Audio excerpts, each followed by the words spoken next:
Hello everybody, I'm carrying on with my theme about the power of plants this week. So far we've started to try and grow some plants from our kitchen scraps, and yesterday we had a go at planting some of the seeds that we collected from some of our kitchen scraps. And those of you who are in year 1 or year 2 will have planted with me in outdoor learning earlier on in the year, in the autumn time, some bulbs which we know grow into spring flowers like daffodils and tulips. So we know that we can grow plants from bulbs, from kitchen scraps and from seeds. I want to show you another way that we can try and grow plants today, which you might want to try at home, and that is by taking cuttings. Now, a cutting is just a little bit of a plant that you cut off, and it needs to be from some of the fresh growth from this year, and we can try and grow a whole new plant from this little cutting. So there are some plants in my garden that I really like, that I want to have more of, and I'm going to try and grow some cuttings of those today. So this one is from a little plant called Marguerite, which makes lovely sort of daisy-like flowers that I really like. So I've got a little bit of cutting from that.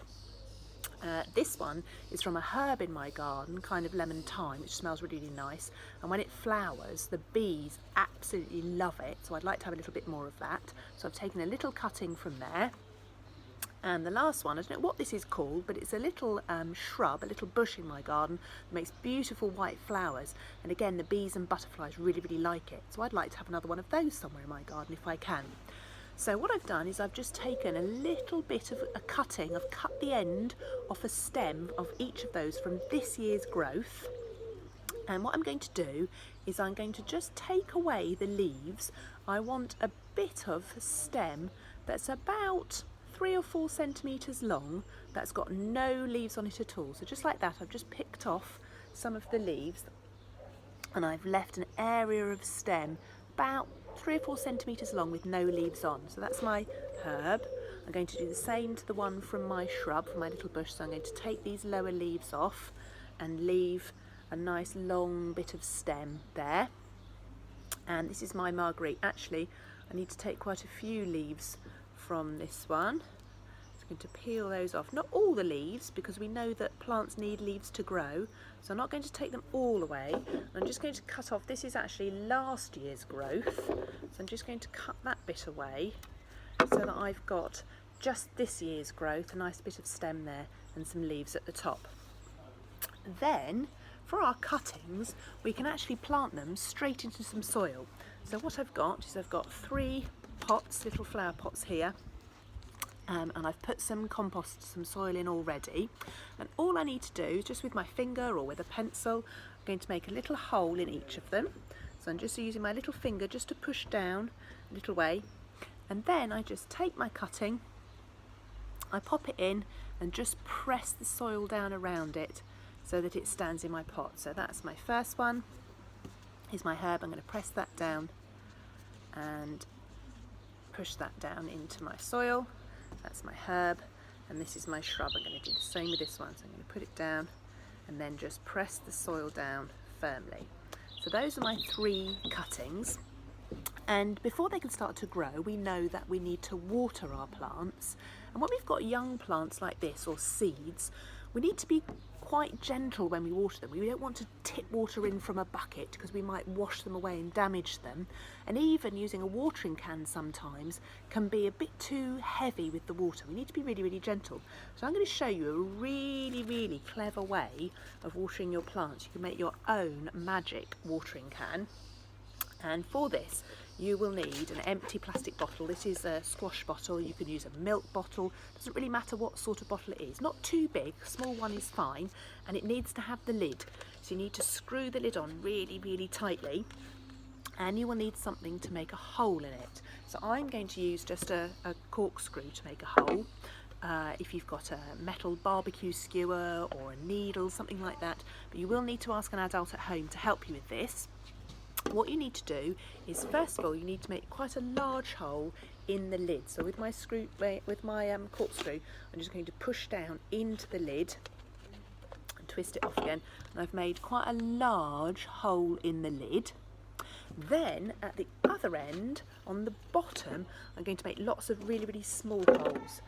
So I'm just going to push in really gently with my corkscrew just to make lots of small holes in the bottom of my plastic bottle. As many as you like, not too close together, but quite a few. There we go. And you can see that I've got lots and lots of holes all in a circle going around the bottom of my plastic bottle. Okay, so this is going to be my magic watering can. What you will need is some sort of container for water, so a bucket. I've actually got a bowl that I've got some water in, and I'm going to show you now how to use your magic watering can to water my cuttings that I've just taken and my seeds that I planted yesterday. Okay, so to make your magic watering can work, you're going to need some sort of container with water in. So it could be a little bucket. I've actually got a mixing bowl here, and I've got some water in there. Hopefully you can see. Now what you need to do is you need to take your magic watering can. You want to go away for a second, please. You need to take your magic watering can and just push the bottom of the watering can down into the bowl. And what will happen is you should be able to see that the water goes in through those tiny little holes and starts to fill up inside your watering can.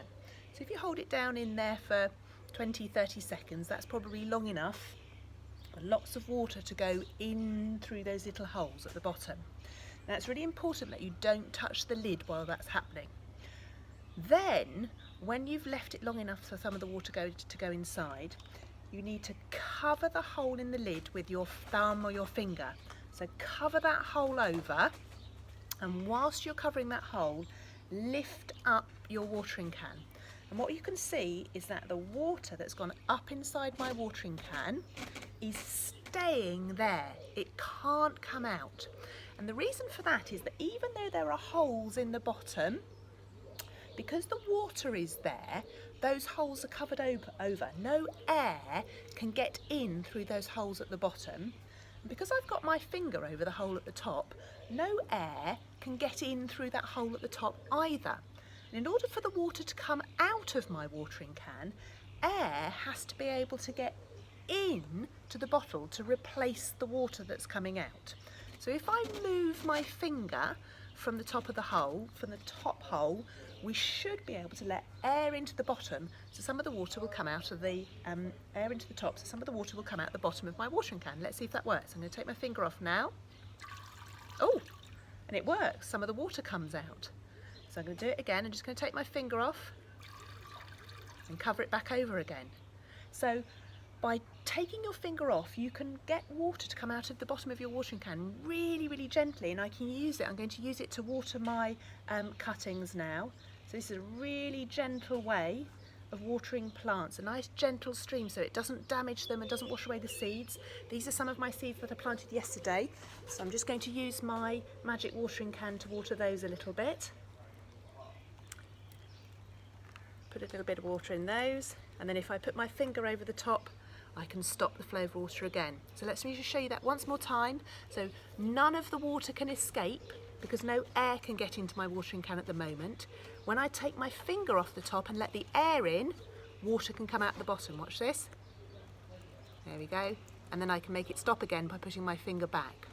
So if you want to have a go at making a magic watering can, it's a really, really good way of watering your plants really gently. My cuttings, so that they stand a better chance of growing, what I'm going to do is I'm going to make a tiny little greenhouse for each of them by using just a clear plastic bag. I'm going to put each of my cuttings in its pot inside a little plastic bag, and I'm going to leave those in a nice sunny spot, and the plastic bag will help to keep the cuttings nice and warm, and it'll also help to stop them drying out. I'm not going to seal the plastic bag at the bottom because I want air to be able to get in, because that's one of the things that plants need to grow. They need carbon dioxide gas from the air. So I'm just going to put those, protect them with their plastic bags and leave them somewhere in a sunny space. Hopefully they'll grow so that I can have more plants in my garden. And I'm going to keep using my magic watering can when they look dry to give them a nice gentle bit of water. And I'll see how I go. Bye.